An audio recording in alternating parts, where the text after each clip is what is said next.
நீங்க 200 இன்னும் கொடுத்துட்டு இருக்கீங்க. யாருக்கு? உங்களோட ஊப்பிகளுக்கு தான். ஆமா, அது என்னப்போ? அது இப்ப வந்து அதிகாரப்பூர்வமா வந்து ப்ரூஃபோட மாட்டிக்கிச்சு. நீங்க 200 தான் குடுக்குறீங்கன்றது. என்னப்பா சொல்ற? ஏக்கா, திருவள்ளூர்ல வந்து உங்க மாநாடு நடந்துட்டு இருந்திருக்கு. அந்த மாநாட்டுல அமைச்சர் நாசர் வந்து பேசிட்டு இருக்காரு. உங்களோட ஊப்பிகள்லாம் கொஞ்சம் கத்த ஆரம்பிச்சிட்டாங்க. கொஞ்சம் கோஆபரேட் பண்ணல. ஆனா நாசர் என்ன சொல்றாரு? உணர்ச்சிவசப்பட்டு, ஏன்பா 200 கொடுத்து கூட்டிட்டு வந்திருக்கேன். ஏன்பா இப்ப சண்டை போட்டுட்டு இருக்கீங்க? நான் பேசுறத கேளுங்கப்பான்ட்டாரு. இவ்வளவு தூரம் செலவு பண்ணி கூட்டத்தை போடுறாங்க. நீங்க படுத்துற பாருங்க பத்தியா? குடுத்தாதானே வெளிய சொல்றாரு. ஏன்பா குடுத்தத சொல்றது குத்தமா உங்களுக்கு? அப்ப ஒத்துக்குறீங்க 200 குடுக்குறோம்னு. எந்த மீட்டிங்க்கு காசு கொடுக்காம யாரு போயிருக்கா? அந்த தாவேக்கால இருக்கவங்க வேணா சொல்லுவாங்க.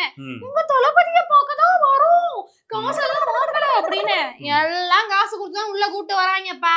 பாத்துக்கோங்க மக்களே, இவங்களே அதிகாரப்பூர்வமா வந்து அமைச்சரே சொல்லிட்டாரு 200 தான் குடுக்குறாங்கன்னு. 200 ரூபாய்க்கு மேல ஒத்த பைசா கொடுக்க மாட்டோம். இவ்வளவு கொள்ளடிக்கிறீங்களே, கொஞ்சம் கூட்டி கொடுத்தா என்னவா?